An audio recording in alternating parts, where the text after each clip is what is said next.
여러분들에게도 불륜은 발생할 수 있어요. 여러분이 불륜의 가해자가 될 수도 있고 불륜의 피해자가 될 수도 있다. 동성끼리도 불륜할 수 있죠. 자, 내 남편이 불륜했어. 여러분들이 가장 충격받는 게 뭘까요? 복잡하겠죠. 충격, 분노, 경악, 공포까지 느낄 수 있고요. 그 다음에 내 인생이 다 무너지는 거죠. 나를 더 힘들게 하는 게 뭘까요? 놀랍게도요, 우리가 왜 상대방한테 나 사랑해? 그거 왜 물어보나요? 제가 나를 사랑한다고 내가 느끼지 못하기 때문에 말이라도 듣고 싶은 거예요. 믿음, 사랑, 애정 이런 건 다 느끼는 거지 말로 하는 게 아니거든요. 안 됐지만 저 사람은 나를 사랑하지 않는다는 거예요. 웬걸? 이 사람은 전혀 무뚝뚝한 사람이 아니었어. 근데 나한테 하지 않았던 거죠. 충격에 휩싸이는 거예요. 나한테는 한 번도 이런 카톡을 보낸 적이 없는데 이 상간녀한테는 이렇게 달달한 문자를 보낸단 말이야? 사실은 내가 알던 사람이 아니었구나.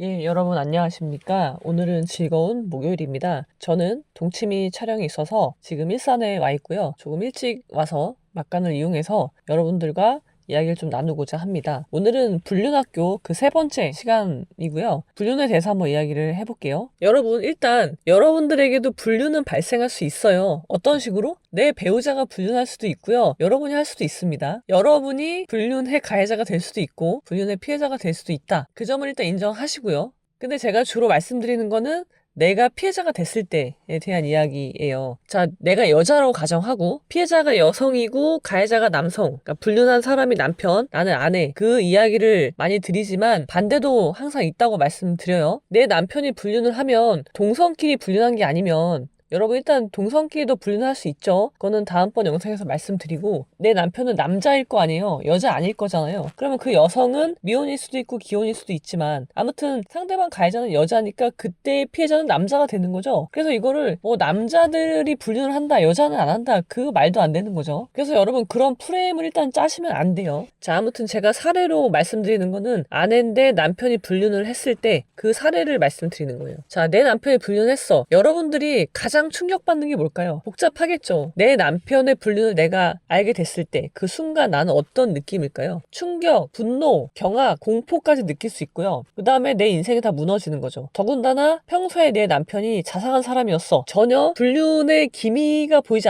않았던 사람이야. 그럼 어떻게 되나요? 그 충격은 더 큰 거죠. 근데 이제 그런 감정들을 빼고 나를 더 힘들게 하는 게 뭘까요? 놀랍게도요, 내 남편과 그 상간녀가 나눈 그 사랑의 내용, 그것 때문에 굉장히 크게 충격을 받으십니다. 어떤 거냐면, 자, 내가 한 10년 결혼 생활 했어. 근데 저 사람은 나한테 무슨 애정 표현을 하지 않아. 우리가 왜 상대방한테 나 사랑해? 그거 왜 물어보나요? 사랑한다고 얘기해줘. 자주 이야기해주기. 그런 거 왜 하는 거예요? 제가 나를 사랑한다고 내가 느끼지 못하기 때문에 말이라도 듣고 싶은 거예요. 내 남편인데 내 남편이 나를 사랑하지 않으면 나 이제 어떻게 해야 돼요? 그 다음으로 나아가는 게 무서운 거예요. 그 다음에 뭐겠어요? 저 사람이 나를 사랑하지 않는다는 걸 내가 자각하게 되면 내가 느끼는 것과 자각하는 건 다르죠. 제가 나를 사랑하지 않는 걸 알면 이 결혼 생활을 내가 유지할 수 있을까? 그러니까 내가 이 결혼 생활을 유지하는 마지막 희망이 그래도 쟤는 나를 사랑해. 아니면 그래도 우리는 신뢰가 있어. 그런 거란 말이죠. 근데 못 느끼잖아요. 사실 그건 느껴야 되는 건데 믿음, 사랑, 애정 이런 건 다 느끼는 거지 말로 하는 게 아니거든요. 근데 말을 자꾸 요구해. 표현해줘. 네가 나를 사랑한다는 거를 내가 알 수 있게 표현해줘. 그 말을 한다는 건요. 안 됐지만 저 사람은 나를 사랑하지 않는다는 거예요. 이미. 그런 건 느끼는 거지 말로 하는 게 아니거든요. 말로 허구한 날 사랑해 사랑해 하면 뭐 하나요? 내가 느끼지 못한다면 그건 사랑하는 게 아니거든요. 근데 내가 그걸 안다면 저 사람이 나를 사랑하지 않는 걸 내가 느끼겠어. 근데 그거를 이성으로 표현을 해내는 순간 쟤는 나를 사랑하지 않아. 그렇게 결론을 내는 순간 나는 어떻게 해야 돼요? 이렇게 살 수가 없단 말이에요. 지금은 내가 나를 기만하고 살 수가 있어요. 뭐뭐 한 척을 하고 살 수가 있는데 그것을 인지하게 되는 순간 머리로 피부로 느끼는 게 아니라 머리로 인지하는 순간 쟤랑 나의 관계는 끝나는 거예요. 그럼 난 뭘 해야 돼요? 이혼을 하게 될 수도 있어요. 근데 그건 너무 두렵잖아요. 그래서 이혼을 하지 않기 위해서 이혼으로 가지 않기 위해서 끊임없이 쟤는 나를 사랑해 표현을 못하는 사람일 뿐이야. 저 사람은 경상도 남자라서 무뚝뚝해서 그래. 사실은 나를 정말 사랑까진 모르겠어. 그래. 사랑까진 모르겠지만 그래도 나를 믿고 신뢰하고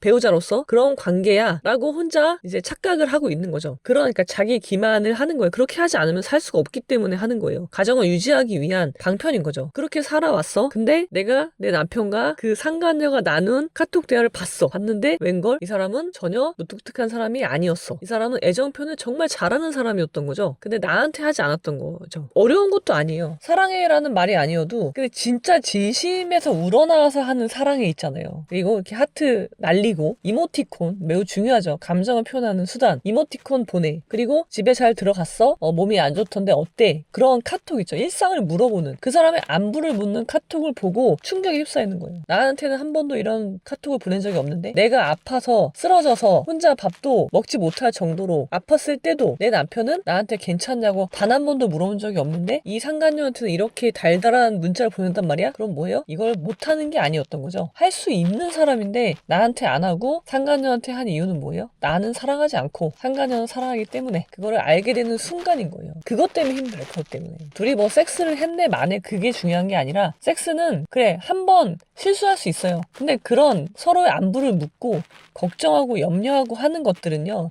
지속적으로 이루어지는 것들은 더 큰 충격을 주는 거죠. 섹스보다. 내 남편의 불륜 증거를 내가 보게 됐을 때 나는 무엇에 놀라느냐? 불륜했다는 그 사실에도 놀라지만 그보다 더 나를 무너뜨리는 거는 내가 10년 동안 알아온 사람이 사실은 내가 알던 사람이 아니었구나. 저 사람은 그런 사람이 아니었어. 그리고 내가 애써서 이 가정을 지키기 위해서 느낌으로는 알고 있었지만 이성적으로 막고 이렇게 억누르고 있었던 그 사실 그것이 깨지는 순간이에요. 그래서 느끼던 것이 이제는 머리로 가서 인지가 되는 순간 그러면 온실이 다 깨지는 거거든요. 사실 내가 만든 건 안정적인 가정이 아니었죠. 온실 속에 화초 같은 그런 가정을 만들어 놨는데 그 문자를 보게 되는 순간 그 온실이 깨져버리는 허구가 날아가는 그리고 현실을 직시하게 되는 거죠. 근데 여러분이 아셔야 될 게요. 원래 현실은 그랬어요. 그냥 내가 망상을 하고 있었던 것 뿐이죠. 우리 가정은 그래도 괜찮아. 행복해. 저 사람이 나를 사랑하지 않아도 저 사람은 표현을 못하는 거니까 우리 가정은 이 정도면 괜찮아. 그런 생각 있죠. 그러면서 꾸역꾸역 버텨왔는데 이제 그것이 모두 드러나는 순간 그러니까 매트릭스에서 네오가 이 세계가 매트릭스라는 것을 알게 되는 그 순간의 충격을 느끼는 거예요. 그리고 무너져 내리게 되는 거죠.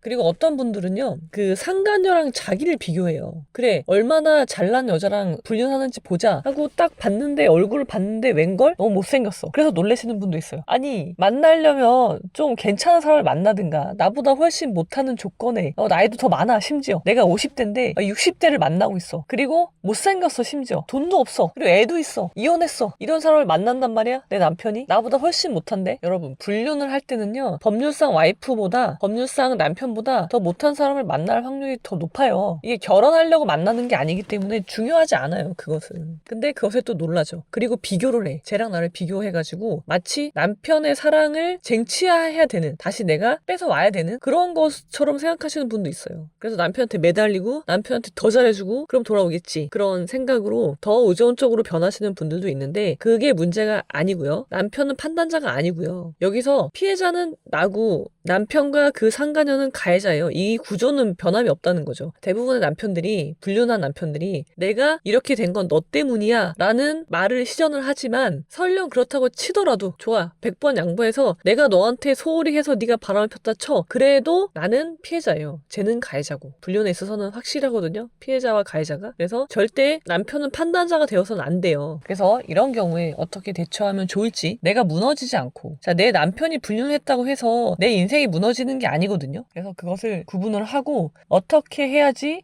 이 갈등을 풀 수 있을 것인지 이 갈등을 풀어야 돼요. 그냥 묵혀두는 게 제일 나쁜 거예요. 이 갈등을 풀고 계속 결혼 생활을 유지할 것인지 풀지 못한다면 어떻게 해서 이혼으로 나아갈 것인지에 대해서 아는 변호사와 상담하시기 바랍니다. 불륜은 여러분들의 책임이 아닙니다. 당당하게 대처하시기 바랍니다. 자, 그럼 오늘도 여러분들의 행복을 기원 드리면서 오늘은 여기까지.